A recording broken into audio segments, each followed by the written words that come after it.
cracks showing for federal workers going without pay as the partial government shutdown continues. But are there any cracks in Trump or the Democrats' resolve?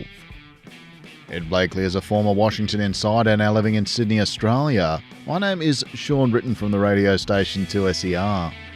Find us every week on iTunes, Whooshka, Facebook and Twitter under US of Ed. We are 26 days into the Trump shutdown, the longest shutdown in US government history. And Ed, we don't seem to be any closer to a solution than we were on day one. How much longer and how will it end? Well, clearly this would be very speculative on my part, but I think the Republicans are gradually moving to the conclusion they have to offer something to the Democrats and not just a wall. And the most important thing to the Democrats are the dreamers, the people who came into the country, were born outside the United States and came with their parents who are not legal aliens, or they failed to file the papers. It's amazing how many parents who are born in another country don't file the papers, even though they're citizens of the United States, for their children.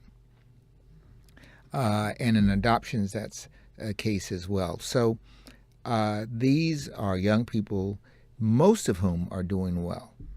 And most Americans want them to have citizenship.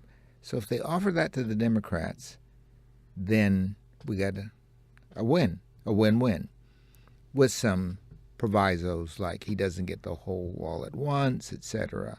And it's not called a wall anymore, it's called security devices and the like. I think it has to end in the next 4 or 5 days. And the reason for that is the House members, the new House members, won't get paid. And that's a lot of pressure on Nancy, because these people have outrageous bills, moving to Washington, etc. So let's see how this plays out. But neither side has offered up much of anything. Speaking of people with bills to pay, the Coast Guard, I believe, has become the first military branch to start going without pay. As you predicted last week, there's bottlenecks on airports, and this is hitting the economy harder than previously thought. Yes, but Trump still doesn't care because from his point of view, his voters are going to stick with him almost no matter what. And if he loses them with the things we're going to talk about later, especially Russia, then he has no support for when the big bomb is dropped. So he needs those people very badly, probably a little more badly than the rest of the Senate or Pelosi needs anything. Lost in all this shutdown talk was news last week of the first solid proof of collusion between the Trump campaign in 2016 and Russia. It was revealed Paul Manafort shared polling data with a man connected to Russian intelligence. Is Trump willing to let this shutdown go on to distract from scandals and these things he can't control? Mueller is coming after all. Yes, he is. He has nothing to lose. He's at the point where this job is not one he wants to keep. And the question is, what is the end game? For the Democrats, the end game is for him to leave in disgrace. It's not impeachment, but his leaving in disgrace. Mueller will pound on these things. We talked about the fact that Manafort was the key to this. And if Manafort was working with the Russians, it means the campaign was. But it doesn't mean Trump was. He could have given a wink and a nod. And I think he was so naive and dumb he might have just done that. Because he actually said during the campaign, Russians, if you have this information, please pass it on. Somebody told him the Russians had the information, someone inside the campaign, and he was getting it from them. And stupidly, he announced the fact the man has no capacity to keep his mouth shut. Trump has been forced to deny directly he's working as an asset for Putin, and news has come out that he actually seized the interpreter's notes from one of the meetings he's had with Putin, something that could be illegal, although I've heard it described as a small crime compared to what Trump is already accused of. What do you make of this asset talk? Well, I don't think he intended to be a pawn or an asset. But what he intended was to use the presidency to advance his cause, which is the tower, which were investment opportunities, which were to release the Russians, the Magnitsky Act, so they could invest more money in the Trump properties. These are things he wanted to do. This is a small-minded, petty individual who thought he could use the presidency for his grandiose schemes. Remember, he never wanted to be president, but he certainly wanted those things. And if he wasn't going to get those things out of the presidency, it wouldn't be worthwhile. Now it's coming around to haunt him. Well, you and I both know quite well when some of these intelligence agencies, and certainly Putin knows as a former KGB agent, you will leverage assets in any which way you can. And certainly those kinds of levers are ones that a KGB agent like Putin would know to pull. It sounds, a Russian agent in the White House sounds like the stuff of an airport paperback novel. But is it something that needs to be asked and answered seriously? Yeah, well, John le Carre's already written this story, hasn't he? Let's say Trump was an unwitting agent. Agent in the sense that he wanted to do things for Russia because it would be something for himself. Not an agent in the sense he was going to give U.S. secrets over to the Russians so they could bomb the United States. So he's in a very ticklish situation where his activities are treasonous, but they don't reach the scale of actually turning the United States over to somebody else. And he was hemmed in and kept from doing that by the very agencies we just talked about. So he's in bad shape. The question is this animal mortally wounded, or is he just wounded in a way that he can spin back and cause more havoc? And I think it's the latter. Well, related to all this, the new House Oversight Chairman, Elijah Cummings, is claiming the White House is ignoring document requests and is willing to start throwing subpoenas around, including quite possibly for that translator in that private meeting we just mentioned. It reminds me of another former president whose name's come up a few times in this sort of atmosphere. Exactly. You remember how those recordings of Richard Nixon disappeared? There was a 20-minute gap. I think there'll be a paper gap. That material will never appear in any timely fashion. Again, going back to what I said, what does he have to lose? They could ignore a subpoena, play this out in the courts all the way to the Supreme Court, destroy the evidence. What have they got to lose? Not much. It's also worth noting Democrats in the Senate this week have failed to keep Trump from lifting sanctions on, one of the Russian oligarchs this week. Well, I'm not sure about that. Why the Senate would go in this direction, even in a half-hearted way, I'm not sure. But these sanctions have to be lifted, I believe, by both houses. I'm not sure. But even if they're lifted only by one house, this gives more ammunition to all the people who are saying he's a puppet of Moscow and the Russians, and that oligarch is the one who is paying off Manafort and others. So it doesn't look good. And why the Senate would do this, even after Lindsey Graham said, we will not do any business with the Russians, it's hard to believe.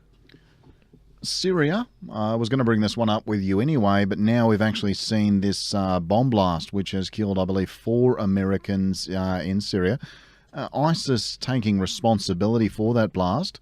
My main question, Ed, does anybody know where we really are in terms of the Syria withdrawal? There's not going to be a Syria withdrawal. I think there may be some additional manpower added to Syria, but no withdrawal. ISIS is alive and well, and they've just proven it, if we needed proof at all. So I think this is going to be played out, again, through the entire presidency. And the Russians want to get out of there, too. The Russian generals don't want to stay in Syria. So they'd like to see the United States get out so they can get out, but they want that warm water port. So this is going to play out in some way where both the United States and the Russians at least freeze the total number of forces they have, and work on a game plan where they stay out of one another's way. Because a direct confrontation between the two, nobody wants. And Republican Steve King this week condemned over remarks he made on white supremacy. He said, white nationalist, white supremacist, Western civilization. How did that language become offensive? He asked that in the New York Times. It's not new for King. He's done and he's said plenty of racist things in the past. In fact, this comment here, it barely registers against some of his history. So why now? Well, the reason, there are two why nows. One of them is he said it. And you have to put this in context of what he said before. And because of what he said before, it put members of the House in the position that they had to sanction at least what he said. They did not go so far as to sanction him. Again, they'd rather have his constituents drum him out of office than the Democrats drum him out of office. The Republicans and Democrats all came down. There was only one vote, in favor of him. He didn't even vote for himself on this measure because the gentleman said it didn't go far enough and it did not implicate him directly. But I think King has a target on his back that is so big that the smart thing for him to do is figure out whether he has employment in some other location pretty quickly. I don't think he'll resign. He just won't run again. And across the other side of the pond, but I thought, we'd just touch on this one. Brexit. Theresa May getting absolutely thumped in a record-breaking vote against her Brexit strategy this week. Any thoughts? Well, she did get thumped, but she was re-elected if the vote of confidence failed. The reason the vote of confidence failed is there's nobody else. And the Europeans have some degree of comfort with her. I wouldn't say confidence, but comfort. The Brits don't know what they want to do. They're split in every way you can imagine. They're like a piece of broken glass. How you're going to come up with a consensus on this is hard to see. And let's just take a few things. For example, border crossing. Right now, you can cross that border as long as you're a European citizen and work in Great Britain, and Brits can go and work elsewhere. Now you say, gee, all these terrible people are coming to Great Britain. Give me a break. Poles, French, and so then the English economy has been very much enriched by the people who've come in. The second thing here is the British receive a substantial number of people from Europe for education. The British do not have enough students to fill their educational institutions. If this happens, those educational institutions are going to collapse. And the third thing is, where do you trade? The second, maybe third, second or third, with Tokyo or London. London will not be second or third. When I went through Frankfurt on my way back from Venice, I could see a lot of buildings going up, and I don't think they were sausage factories. And right at the airport, as a matter of fact, there's a very big building of one of the major trading houses right at the airport in Frankfurt. So it says to me that if this goes down, so the British exit in such a way that they don't have a trade deal, an education deal, and an immigration deal, which, by the way, I think is the deal. Is there something else in this deal that I know about? They're toast. Their economy will be absolutely toast. But Trump has helped.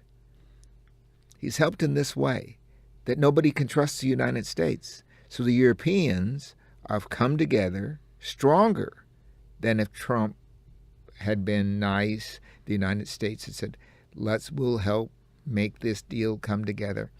The United States staying out of this strengthens Europe. Great Britain will not have some big new trading with the United States, because what does Great Britain have to offer the United States that the United States doesn't get from Great Britain? The Japanese play a big card here. Most of the car companies in Great Britain, Lotus, etc., are owned by the Japanese. They're not going to like this because they use this as a platform to send their vehicles into Europe. You don't see a lot of Toyotas running around in Europe. But if the English umbilical cord is lost, you'll see none that will hurt the Japanese economy. So there are a lot of cards to play here. What's going to happen to Theresa May? Theresa May is the sacrifice.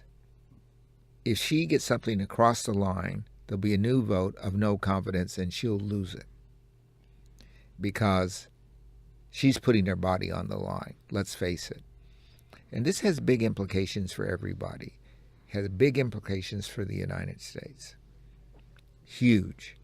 And Trump, while he's done a good thing with Europe, he's done very dangerous things between Great Britain and the United States. So again here, I'm trying to find words that say that things might work out well, and I can't find them. US Event is produced in the studios of 2SCR 107.3 in Sydney. Help support the work we do by going to 2scr.com/support. Ed and I'll be back next week to talk the latest in US news and politics. Subscribe on iTunes and Whooshka to stay up to date, and show us some love on Facebook and Twitter at US